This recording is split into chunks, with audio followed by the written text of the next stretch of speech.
जो रुद्रमाला के मुख्य मणके हैं 108, उनमें अव्वल नंबर मणका और लास्ट नंबर का मणका दोनों ही जो हल्के फुल्के फूल के समान पार्ट बजाने वाली आत्मा शिव है,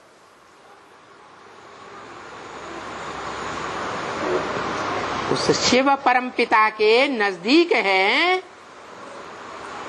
बराबर नजदीक हैं दोनों आत्माएं, या कोई कम ज्यादा? बराबर नजदीक है। भले एक अव्वल नंबर मणका है और एक लास्ट नंबर का मणका है, परंतु उस हल्की फुल्की आत्मा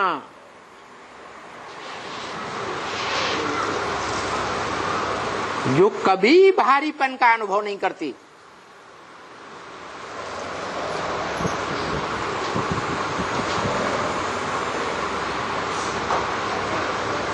जैसे भूत प्रेत की आत्मा प्रवेश करती है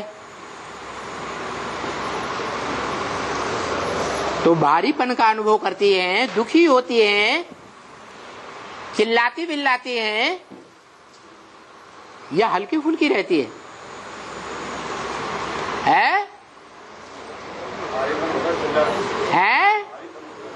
भारीपन का अनुभव होता है।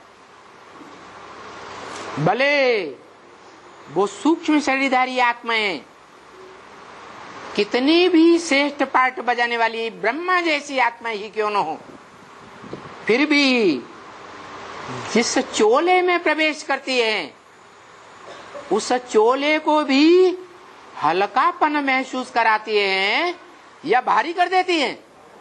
भारी कर देती। लेकिन शिव की आत्मा जिसमें भी प्रवेश करके पार्ट बजाती है, चाहे मुकर्रर रथधारी में पार्ट बजाए, चाहे टेम्परेरी रथ में पार्ट बजाए, तो भी रथधारी को पता चलता है या नहीं पता चलता? इतनी हल्का फुल्का पार्ट बजाती है। इसलिए बोला है ब्रह्म वाक्य मुरली में कि मैं जब आता हूं तो किसी को पता चलता है कि मैं कब आता हूं और कब चला जाता हूं? किसी को पता नहीं चलता। फिर पूछा, इस ब्रह्मा को पता चलता है? कोई बच्चे ने जवाब नहीं दिया तो खुद ही जवाब दे दिया। इस ब्रह्मा बच्चे को भी पता नहीं चलता मैं कब इसमें आता हूं। तो हल्की फुल्की पार्ट बजाने वाली आत्मा है या भारीपन वाली आत्मा है? इसलिए उसके लिए कहा जाता है दिव्य जन्म।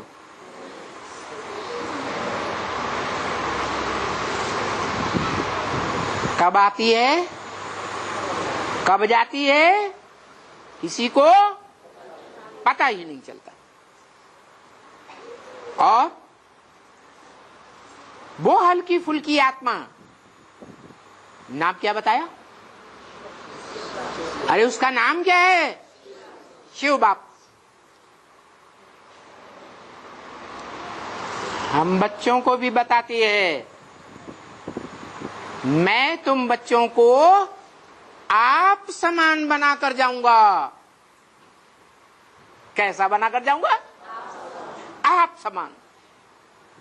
नंबर बार बनाकर जाऊंगा या एक जैसा आप समान बनाकर जाऊंगा? तो जो अव्वल नंबर है, बाप शिव समान आत्मा बनती है, उसका भी यही गायन होता है। क्या वो कब आती है और कब चली जाती है किसी को पता ही नहीं चलता। पता चलता है? नहीं चलता। बुलाते तो हैं, हे पतित पावन आओ,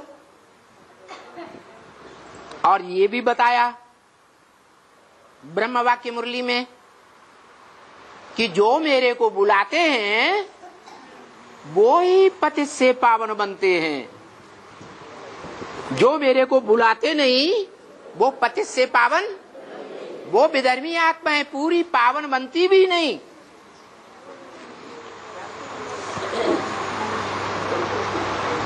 इसलिए दूसरे धर्मों में कन्वर्ट हो जाती है।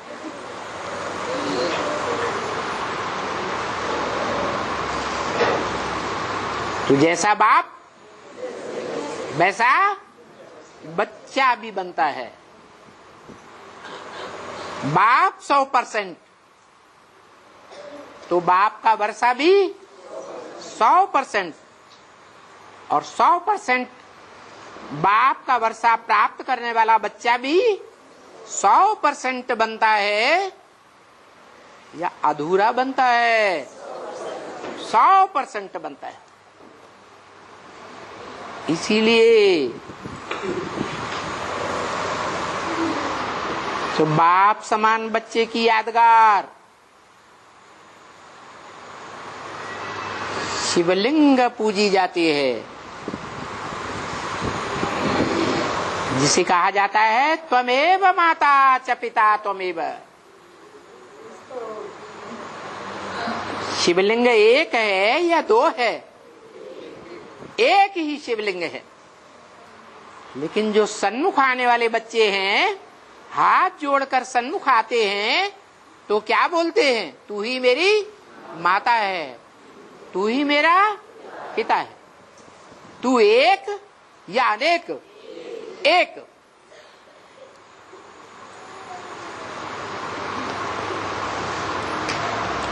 माता पहले क्यों बोलते हैं? है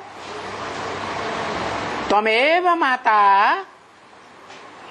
च पिता त्वमेव, तुम ही हो माता, पिता तुम ही हो। माता पहले क्यों बोलते हैं? हैं? हाँ, क्योंकि बच्चा पहले माँ को पहचानता है।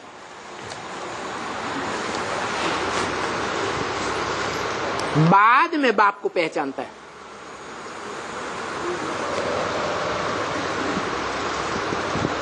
उसे सृष्टि रूपी रंगमंच पर जो भी बच्चे प्रत्यक्ष होते हैं, प्रत्यक्षता रूपी जन्म लेते हैं, वो किसको पहले पहचानते हैं? हैं? माता को पहले पहचानते हैं।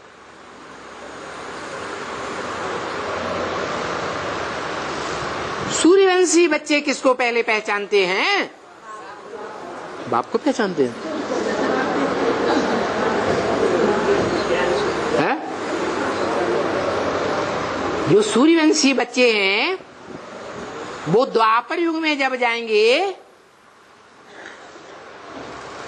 तो शिव के मंदिर में शिवलिंग के सामने जाएंगे तो बोलते नहीं है तुमेव माता च पिता तुमेव, है? तो माता का नाम वो बच्चे भी क्यों बोलते हैं? हाँ,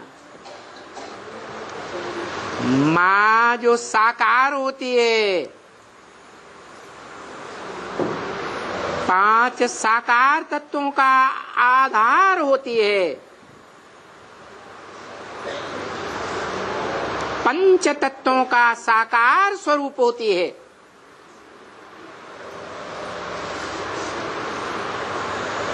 पंच तत्वों से बने देह का रूप होती है।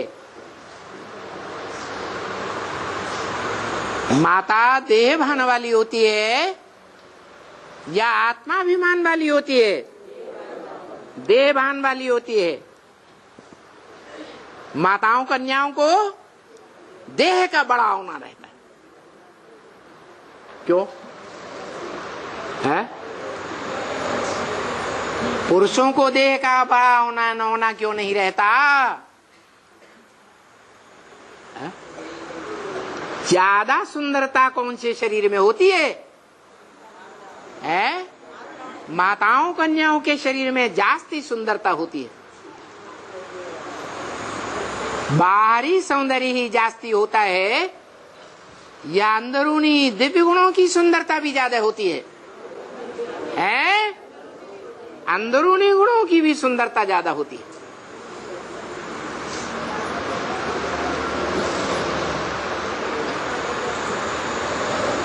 भले कलयुग का अंत ही क्यों ना आ जाए तो भी आंतरिक और बाह्य सौंदर्य कन्याओं माताओं में जास्ती होता है, क्योंकि सर्वगुणों का राजा कौन सा गुण है? सहनशीलता। और वो सहनशीलता माताओं कन्याओं में जास्ती होती है या पुरुषों में जास्ती होती है? और ये गुण अंदरूनी